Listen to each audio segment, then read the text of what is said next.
wanted to talk to you for a moment about community. And I wanted to position this from the standpoint of a business owner, business leader, executive, or manager.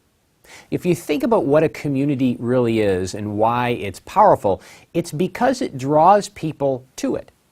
Think, for example, about Apple. Apple created a Genius Bar, and if you ever go into an Apple store where there is a Genius Bar, you'll find groups of people sharing ideas. There's energy, there's enthusiasm. In fact, I know many people that specifically go to these Genius Bars to learn new tricks and new ideas and techniques for their Apple products. Look at Facebook, whether you like it or not, and don't shut this video off just because I said Facebook. Whether you like Facebook or not, the creators of Facebook have built a community. People sign on their own regard, they don't get forced to, and they participate to the extent or to the level they'd like to. You know, even when I look at the small community that I live in, they created a little tagline, if you will, about a couple of years ago now, that says, "This is the place that you want to live." Very powerful statement. So if we think about communities as they exist today, doesn't it behoove you as a leader, business owner, or manager to build your own community? Because think about it, now you get away from all the problems and challenges of losing people, of forcing people to do things that they might not want to do.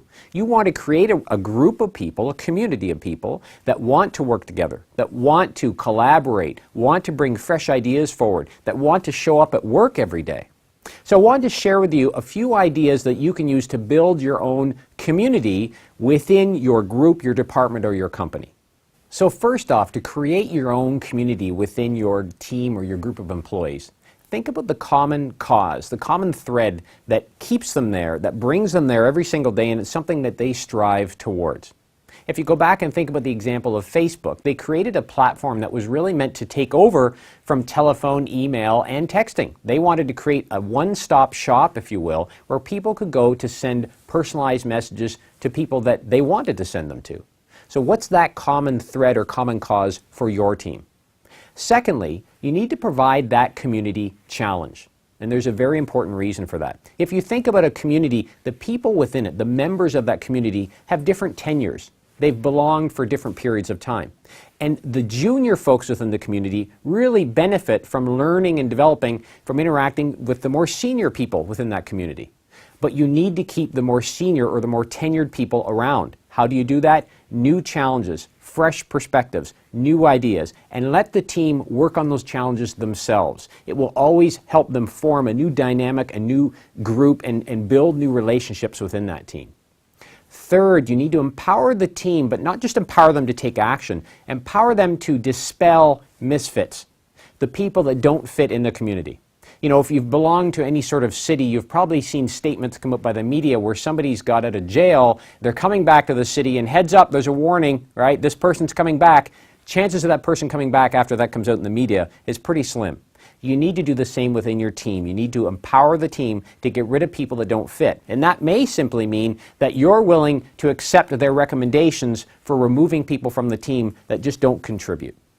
Last but not least, when you've focused on these three areas and you've started to build your community, you need to promote it. You almost need to market it, because people will eventually retire, leave the team, move on to different communities. So what you need to be focused on is, how do I continue to draw highly qualified and energetic people to my community? And you do that through marketing, which is telling others about the common cause, about the challenges that the team has overcome. It really goes back to those fundamental elements that we've been talking about. So I want you as a leader, business owner, to think about, how do you build community? And if you're not convinced of what I've told you so far, think of it this way. A strong community, a strong team of employees, influences the communities around it. And who are the communities around it? It's your customers. It's your suppliers. So the more you can build strength in the community within your department or company, the more you influence the relationships and the strength of the communities around your company, which are critical, again, to the success of your business.